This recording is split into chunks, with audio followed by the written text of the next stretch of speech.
Salut à tous, j'espère que vous allez bien. Je vous retrouve aujourd'hui pour le C'est lundi, que lisez-vous? Après 2 semaines d'absence, je reviens enfin sur la blogosphère pour faire les petits rendez-vous habituels. Donc je suis vraiment content de vous retrouver. Donc c'est lundi pour vous parler de mes lectures passées, de mes lectures en cours et de mes lectures à venir. Donc on va commencer tout de suite. J'ai lu 3 livres pendant ces 2 semaines. J'ai pas lu autant que je l'aurais souhaité, mais je vous expliquerai ça tout à l'heure. Donc premier livre que j'ai lu, hop, tombé.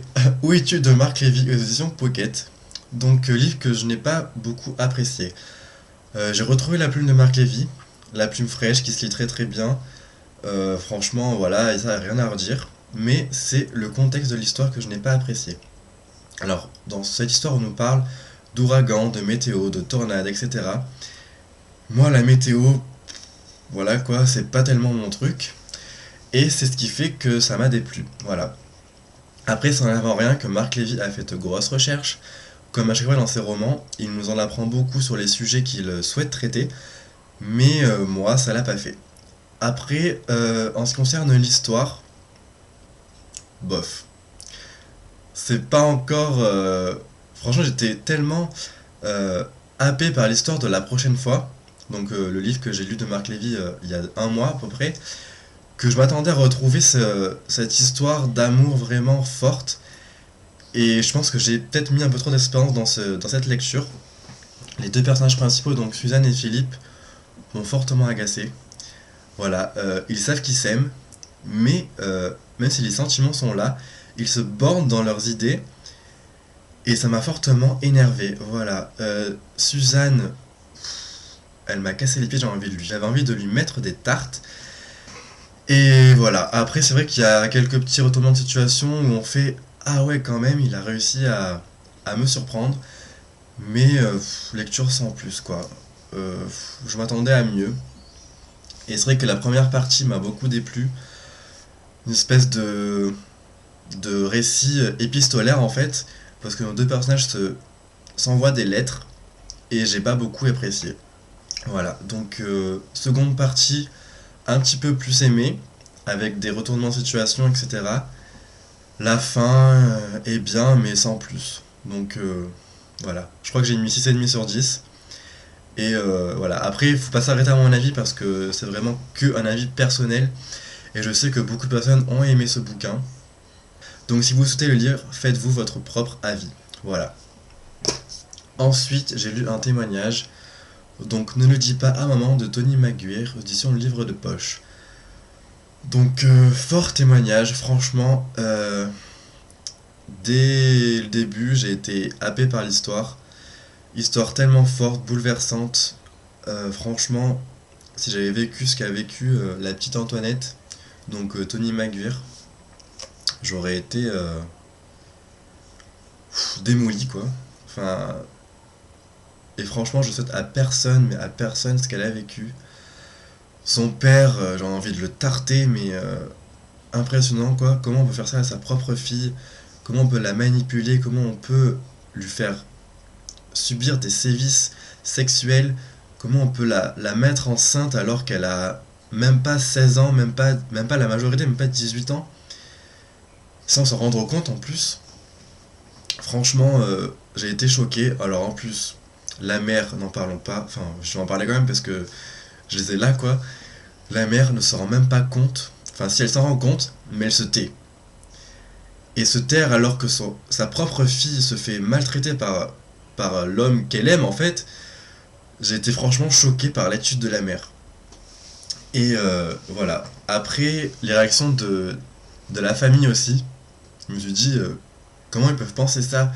Comment ils peuvent penser que la petite Antoinette, qui depuis ses 5 6 ans se fait maltraiter, se fait violer, se fait détester de tout le monde, comment ils peuvent penser que c'est à cause de elle que le père fait ça quoi?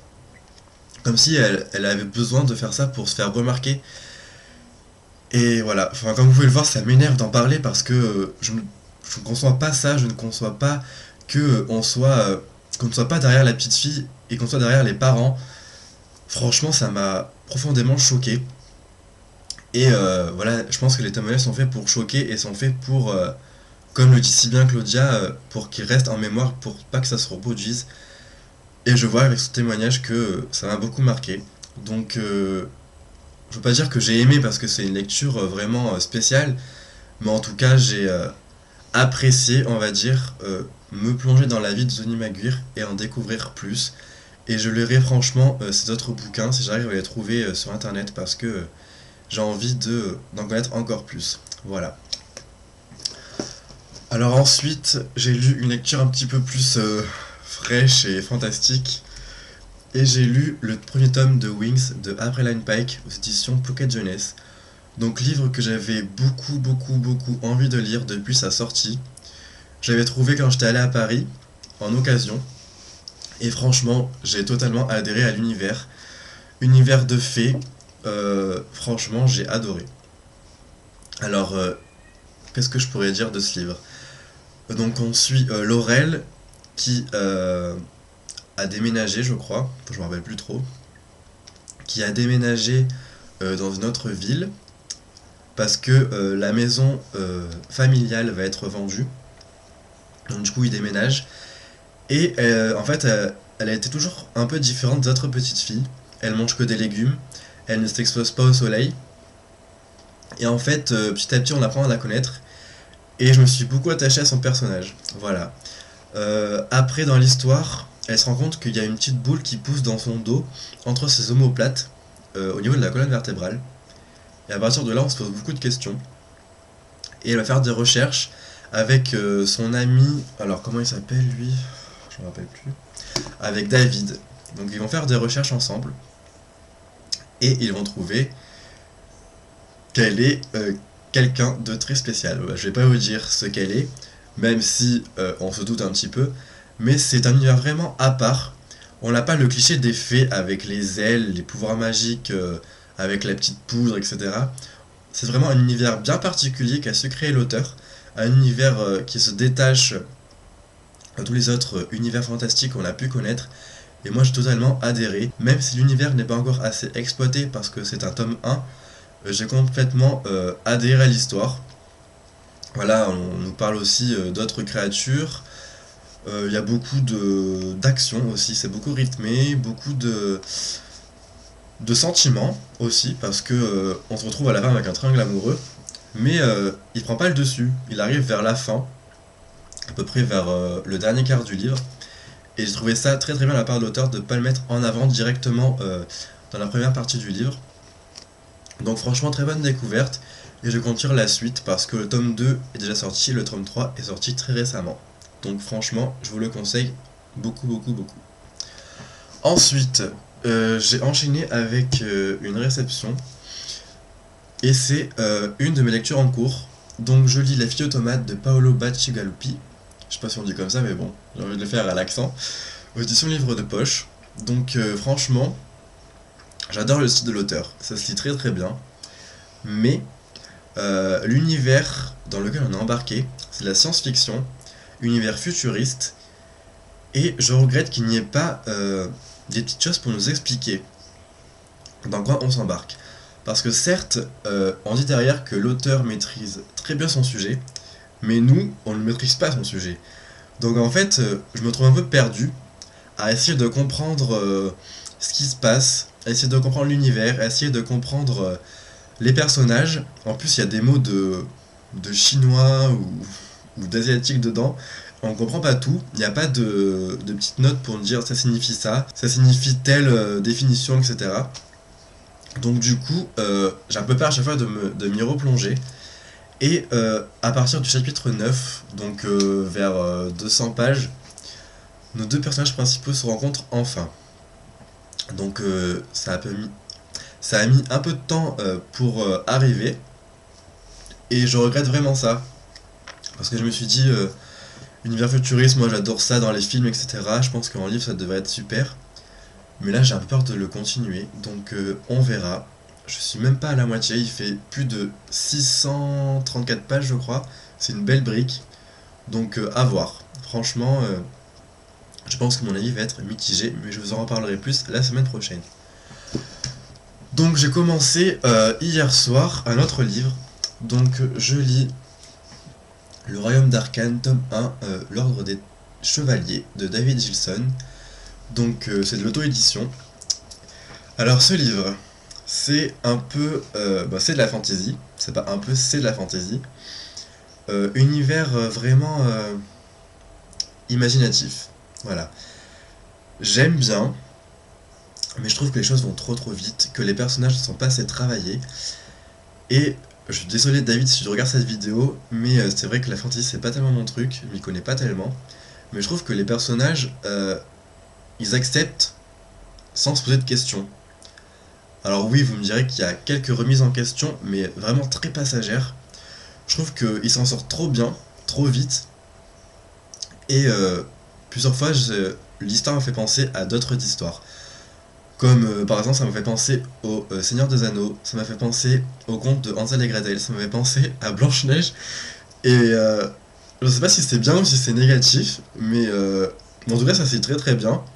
J'ai dépassé la moitié, je suis à la page 142, et il y a 180 pages, je crois.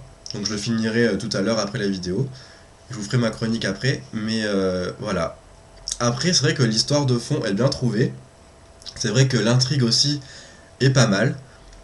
Mais je pense que je préfère largement True Moon à ce livre. Voilà, donc je vous en parlerai plus la semaine prochaine. Ensuite, j'ai décidé de me faire une semaine Milady.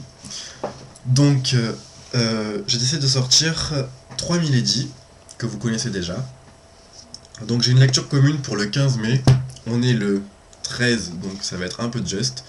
Mais tant pis, je lirai quand même assez vite. Donc je vais lire Waynest, le tome 1 traqué de Jace Haynes, audition Milady dans la collection Bitlit.